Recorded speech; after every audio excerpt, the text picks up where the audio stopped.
Provinsi DKI Jakarta menertibkan bangunan liar di kolong tol Sediatmo kawasan Kalijogo pagi hari ini. Penertiban melibatkan personel gabungan dari Polres Jakarta Utara, Kodim Jakarta Utara, dan Satpol PP Jakarta Utara. Informasi selengkapnya akan langsung disampaikan rekan kami, Eva Wondo dari RPTRA Kalijodo, Jakarta. Ya Eva, bagaimana jalannya penertiban bangunan liar di bawah tol Sediatmo kawasan Kalijodo?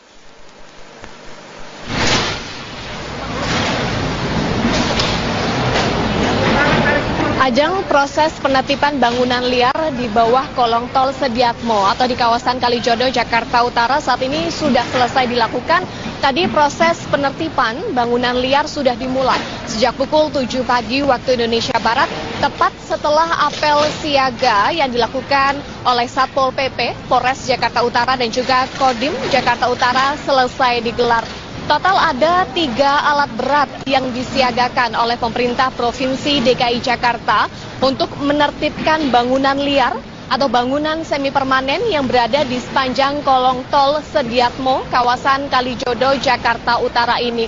Dan informasi yang kami peroleh dari Camat Penjaringan Jakarta Utara, total terdapat 155 bangunan yang ditertibkan hari ini dengan rincian 150 bangunan berada di sisi Jakarta Utara, sedangkan 15 bangunan berada di sisi Jakarta Barat karena lokasi ini adalah lokasi perbatasan antara Jakarta Utara dengan Jakarta Barat. Dan dari bangunan yang direlokasi tersebut 16 diantaranya adalah kafe dan juga tempat hiburan, bahkan beberapa diantaranya disinyalir merupakan lokasi prostitusi. Ajang, atas bagaimana respon warga yang tinggal di kawasan tersebut saat mereka ditertibkan?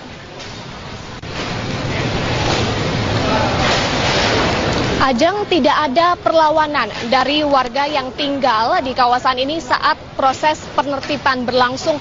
Bahkan tadi juga informasi yang kami peroleh sekitar 70% rumah ini sudah dikosongkan atau warga sudah meninggalkan kawasan ini. Hanya ada beberapa warga yang masih bertahan untuk menyelamatkan barang-barang mereka. Artinya tadi proses relokasi yang berlangsung sejak pagi tadi berlangsung dengan kondusif.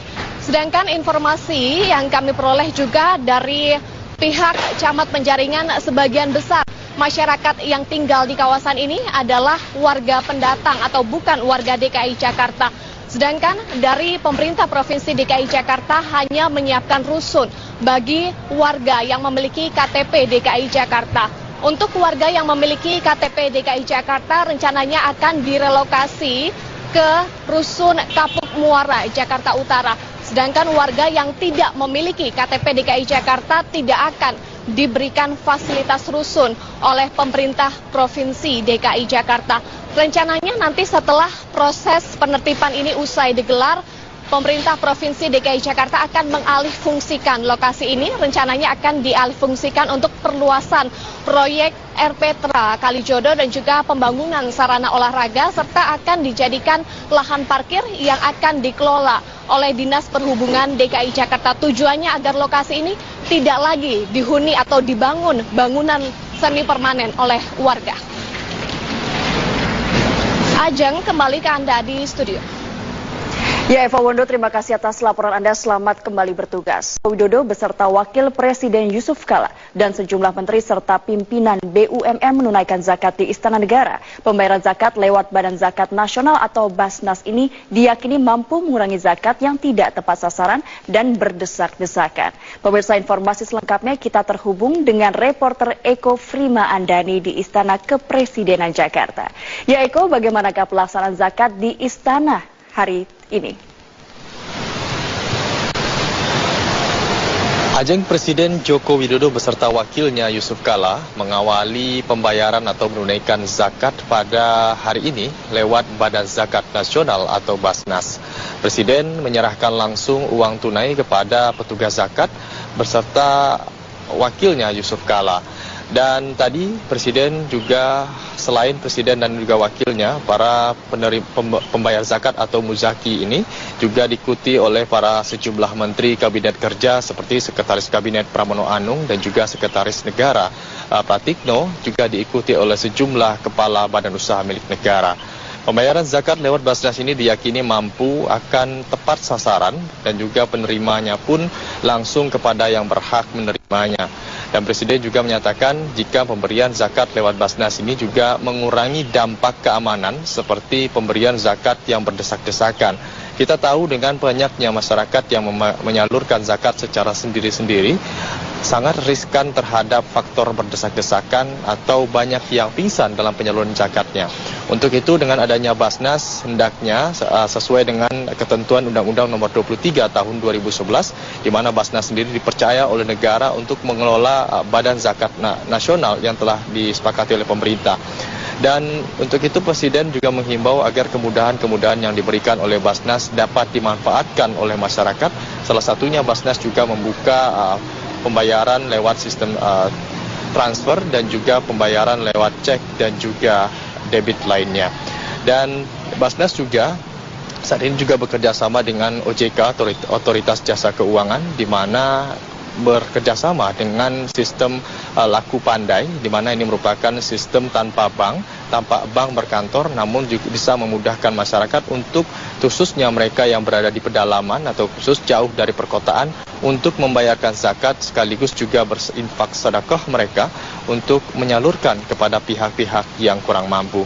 Dan diharapkan dengan adanya kemudahan-kemudahan ini mereka yang tidak mampu dapat dimudahkan atau diringankan oleh Badan Zakat Nasional. Dan sedikit kami mencatat dalam Badan Zakat Nasional pada periode pengurusan 2015 tahun 2020 ini bertekad menggelontorkan zakat dalam semua aspek, baik itu mulai dari rumah tangga hingga ke pejabat sekalipun. Dan setiap tahunnya dalam skala nasional, kepercayaan masyarakat pada Basnas ini terus meningkat, dibuktikan dengan jumlah pengimpunan terus naik. Pada tahun 2016 saja, Basnas berhasil mengumpulkan zakat infak atau sedekah dan dana sosial keagamaan sebesar 37,45% atau setara dengan 5,017 triliun rupiah. Ya, demikian aja laporan kami, kembali ke Anda ke studio. Ya, Eko Frima, terima kasih atas laporan Anda langsung dari Istana Negara Jakarta. Sepekan tidak hanya berdampak pada peserta didik tetapi juga pada para guru, terutama terkait beban kerja guru untuk melaksanakan kegiatan intrakurikuler, kokurikuler, dan ekstrakurikuler. Lantas bagaimanakah para guru merespon serta merencanakan kegiatan belajar sesuai kebijakan baru tersebut? Kita langsung akan berbincang dengan Ketua Umum Pengurus Besar PGRI, Ibu Uni Fahrosyidi. Selamat siang Ibu Uni. Selamat siang Mbak Aja. Iya, 5 hari seminggu tapi lebih full 8 jam gitu. Kenapa wacana ini bisa muncul, Bu? Apa yang salah dengan dunia pendidikan selama ini? Ya, terima kasih. Ini satu kebijakan yang sangat menarik dan menimbulkan pro kontra di masyarakat yang luar biasa. Sebenarnya saya percaya bahwa ini ada niat baik.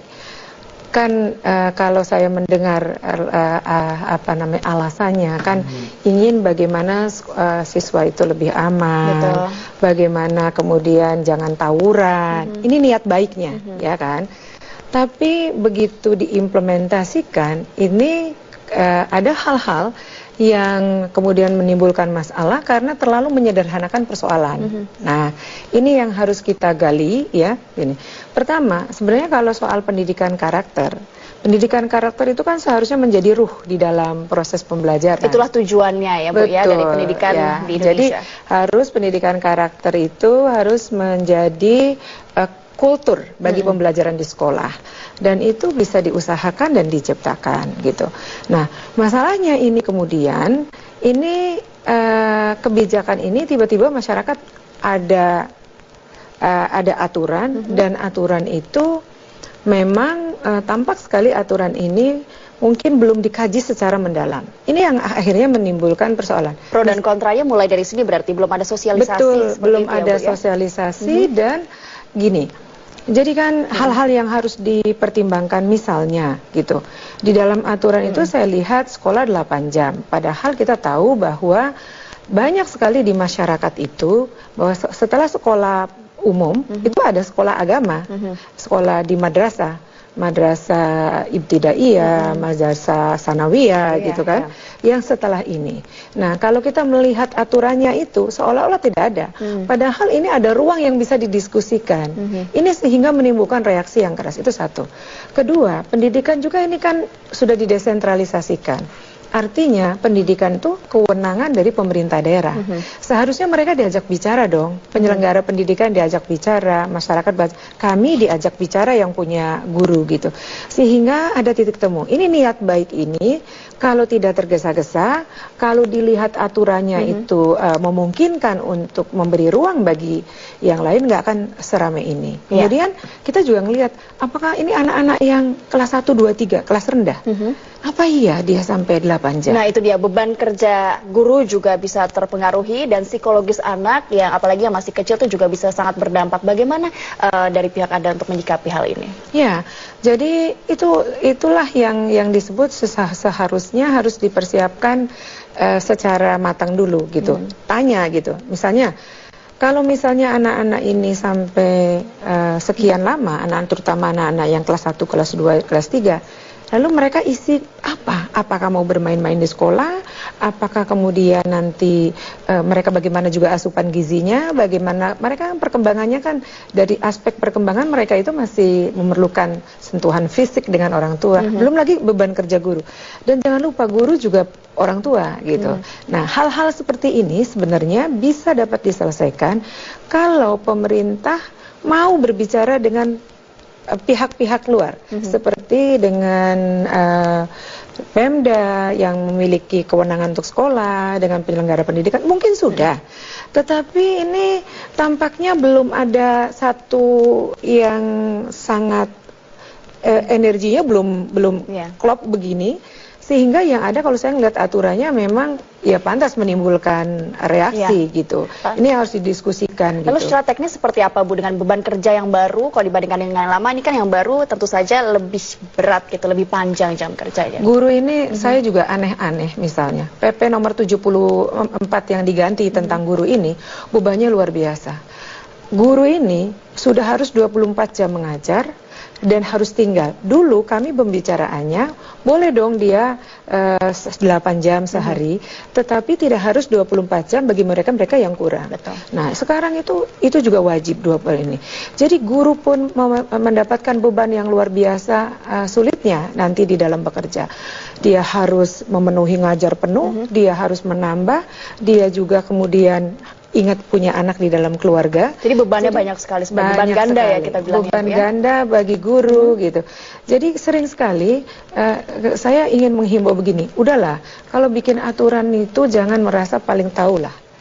Ya, aturan itu kita bicarakan bersama.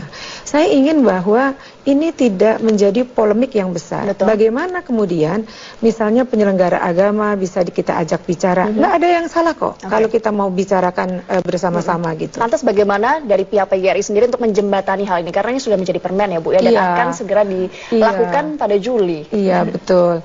Tapi saya usul sama Pak Menteri dan jajarannya, ya bicaralah. Misal begini. Kalau saya selalu mengusulkan pendidikan dasar sampai sampai menengah itu kan kewenangannya ada di pemerintah daerah. Ajaklah mereka bicara. Teknis penyelenggaraannya serahkan kepada daerah. Jadi pemerintah cukup memberikan guideline-nya saja. Oh, bahwa ini nanti ada 8 jam. Tapi guideline-nya itu besarannya, serahkan sama daerah. Nanti daerah berbicara, ini loh yang sudah ada pendidikan agama setelah sekolah, mungkin kan mereka bisa lakukan, kita harus 8 jam dia di sekolah, tapi bagaimana koordinasi, bagaimana kemudian pemerintah daerah mengatur dengan perdanya itu bahwa ini bisa dihitung 8 jam termasuk pendidikan agama gitu. Lantas terakhir Bu, singkat saja, apa yang akan dilakukan secara konkret oleh PGRI untuk menjembatani hal ini? Kami sih kami punya tanggung jawab moral. Kami sampaikan melalui berbagai media yang bisa kita lakukan. Kami juga akan coba ajak berbicara pemerintah Mendikbud bahwa sesungguhnya niat baik ini sebenarnya bisa dilaksanakan, duduk bersama, yuk kita perbaiki. Nggak ada yang harus kita kalau untuk kepentingan ke depan ya. Jadi untuk membuka ruang diskusi ya Bu ya. Membuka ruang diskusi dan memberikan ruang yang lebih banyak ke pemerintah daerah. Dan satu lagi Mbak, itu sebenarnya tidak harus sekolah-sekolah yang biasa sudah agama. Ada satu blessing in disguise sebenarnya, yaitu kesempatan baik sekolah-sekolah madrasah apa yang soleh selama ini diajak berbicara, mungkin metodenya diperbaiki, dibantu oleh Kemdikbud, jadi tetap bisa berjalan dua-duanya. Oke, terima kasih banyak Bu atas penjelasannya. Selamat kembali beraktivitas dan kita berharap agar semua bisa berjalan dengan baik demi pendidikan di Indonesia. Terima kasih. Terima kasih. Dan pemirsa